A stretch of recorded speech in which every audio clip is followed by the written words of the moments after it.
मेरे प्यारे विद्यार्थियों, आप लोग कैसे हैं? आशा करेंगे आप लोग अच्छे होंगे। तो हम लोग मूल बात आज आप लोग को करेंगे और आप लोग बहुत वर्षों से पढ़ते होंगे। विकर्णों की जो संख्या होती है n इंटू एन माइनस 3/2 होती है। तो आज हम लोग साबित करेंगे ये फॉर्मूला कहाँ से आया है। और आज के बाद जो हम लोग सिखाएंगे, आज के बाद ये फॉर्मूला आपको रटने की आवश्यकता नहीं है, आपके दिमाग में 100% ये घुस जाएगा, है ना। कभी भी ये जब तक आपका जिंदगी रहेगा तब तक ये फॉर्मूला आपको रहेगा। तो चलिए दोस्तों स्टार्ट करते हैं। और सबसे पहले जो है विकर्णों की संख्या आपसे पूछ लिया जाए तो n इंटू एन माइनस 3/2 होता है और आपका क्वेश्चन भी है साबित करें। तो पहले हम एक एग्जांपल से सिखाएंगे, उसके बाद हम लोग डायरेक्ट उसी मुद्दा पे आएंगे। जब भी आपसे पूछा जाए चतुर्भुज में विकर्णों की संख्या कितनी होगी, तो आप लोग जानते होंगे ये चतुर्भुज है। चतुर्भुज का मतलब चाहे वर्ग भी हो सकता है, आयत भी हो सकता है, समचतुर्भुज भी हो सकता है, समांतर चतुर्भुज भी हो सकता है। चतुर्भुज का मतलब में ये सारे आकृति आते हैं, ठीक है। तो जब भी आपके विकर्णों की संख्या पूछ लिया जाए तो विकर्ण तो समझते हैं डायगोनली होता है। ये एक विकर्ण ये हुआ और एक विकर्ण ये हुआ। तो हम कह सकते हैं चतुर्भुज में कितना विकर्ण हुआ, तो आप कहेंगे सर 2।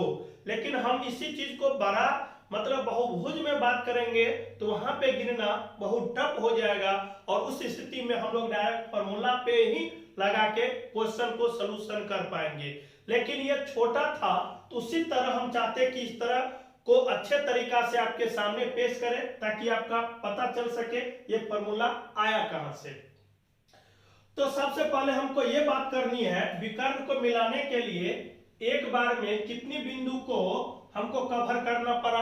तो एक शीर्ष मतलब ये है और एक शीर्ष ये है, तो कम से कम मतलब दो शीर्ष को टच करेंगे, यानी दो शीर्ष को लेंगे तभी हम लोग वो विकर्ण मतलब ड्रॉ कर पाएंगे, विकर्ण हम लोग कह पाएंगे। चाहे इस रूप में ऐसे, चाहे इस तरह से ऐसे। तो हम कह सकते हैं यहाँ पर अगर हम कुल भुजा की संख्या बात करेंगे तो भुजा के रूप में विकर्ण भी आपको आएंगे, जैसे 1 भुजा, 2 भुजा, 3 भुजा, 4 भुजा, 5 भुजा और 6 भुजा। हमने कहा भुजा, तो भुजा में सारे जो स्ट्रेट लाइन देख रहे हैं सारे आ जाएंगे। लेकिन हम विकर्ण की बात करेंगे तो आपका कितना आ जाएंगे, 2 आ जाएंगे। अब चाहते हैं हम फॉर्मूला किस प्रकार से, डायरेक्ट उसी पे बात करते हैं। तो सबसे पहले हमको फॉर्मूला अगर बात करना आप लोग को सीखना चाहते हैं तो बस आप लोग ध्यान दें इस बात को, मतलब सरफेस में कितना भी बिंदु है हमको मालूम नहीं है, लेकिन अगर हमको विकर्ण बनानी होगी तो एक बार में कितने बिंदु को पकड़ना होगा, तो 2 बिंदु को पकड़ना होगा। तो हम कह सकते हैं ये सरफेस में जितना भी बिंदु है मालूम नहीं, लेकिन उसमें हमको कितना बिंदु को कवर करना पड़ेगा, मतलब 2 बिंदु को कवर करना पड़ेगा। जहां सिलेक्शन की बात होगी और आप लोग परम्यूटेशन कॉम्बिनेशन नहीं जानते होंगे तो हम अच्छे तरीका से आपको सिखाएंगे, लेकिन पहले इसको समझ लेते हैं।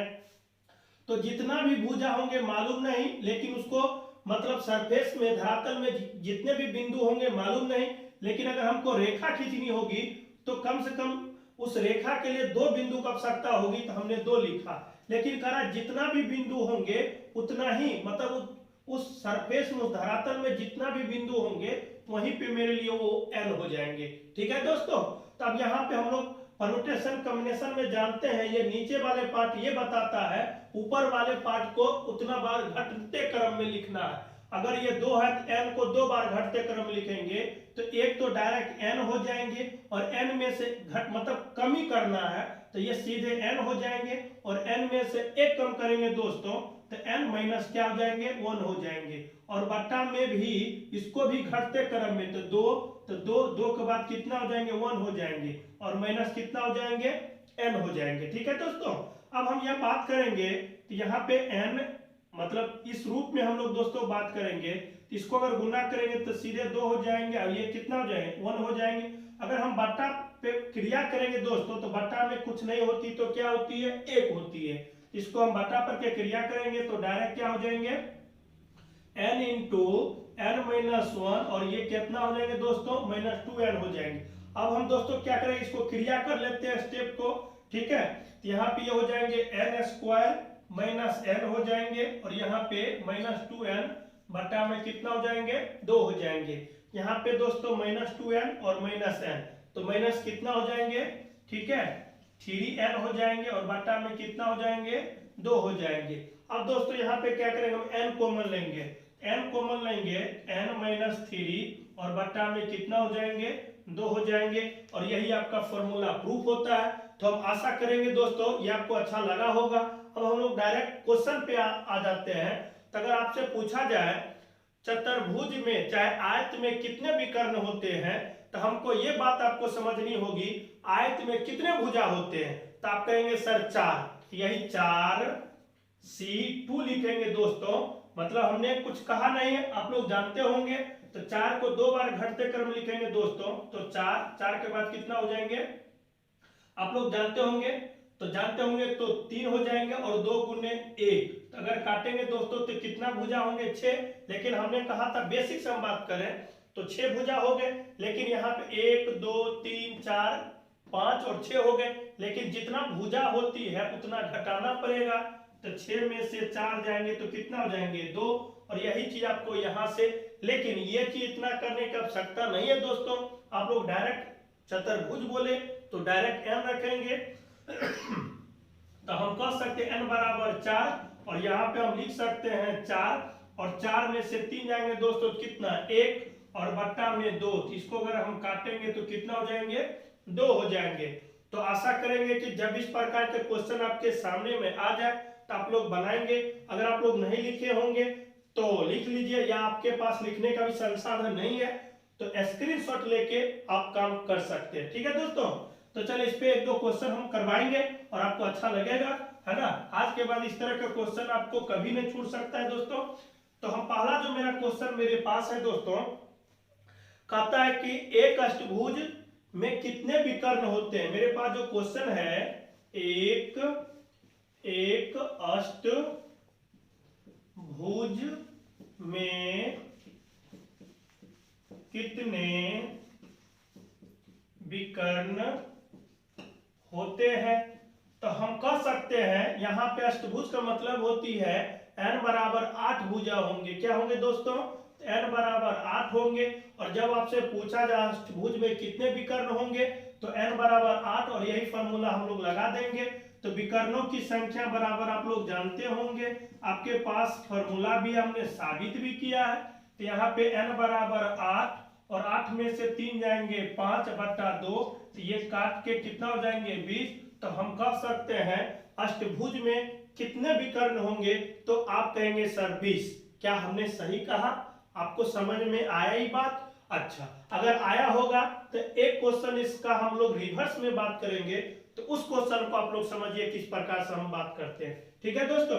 तो चलिए आशा करेंगे ये आपको अच्छा लगा होगा, और इसी का एक रिवर्स क्वेश्चन हम लोग बात करेंगे। तो वो क्वेश्चन मेरे पास है, कहता है एक बहुभुज के 27 विकर्ण है, तो इसकी भुजाओं की संख्या ज्ञात करें। क्वेश्चन है एक बहुभुज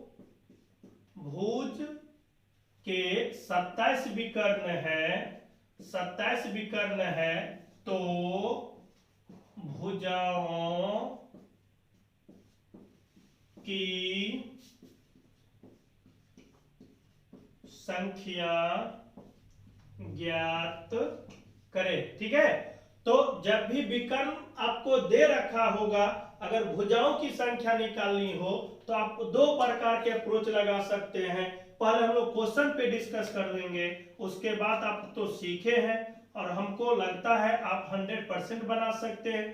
तो एक हीट एंड ट्रायल से भी बना सकते हैं और एक आप क्वाड्रेटिक इक्वेशन से भी बना सकते हैं। तो अगर हम बात करेंगे, आपको हीट एंड ट्रायल अगर जल्दी समझ में नहीं आ पाएगा तो आप किस प्रकार से अप्रोच लगाएंगे उसको हम लोग देखेंगे। तो इसको दोस्तों अगर हम गुना करेंगे तो ये सीधे n² हो जाएंगे, ये 3n हो जाएंगे, ये बाई क्रॉस गुना करें तो सीधे कितना हो जाएंगे 54 हो जाएंगे। ये सारे मतलब अंक को अगर हम बाएं तरफ लाएंगे तो पॉजिटिव है, तो दोस्तों क्या हो जाएंगे निगेटिव हो जाएंगे।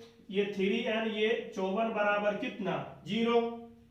अब मेरे पास जानते हैं क्वाड्रेटिक, आप लोग जानते होंगे फर्स्ट और लास्ट को, यानी पहला पद और तीसरा पद को गुना करेंगे और बीच वाले पद में हम क्या अंक रखें, जो जोड़ने घटाने पे बीच वाले अंक आ जाए और गुना करने पे फर्स्ट और लास्ट वाले अंक के बराबर हो जाए। ठीक है, तो आप कह सकते हैं N square 9n plus 6n minus 54 बराबर कितना 0।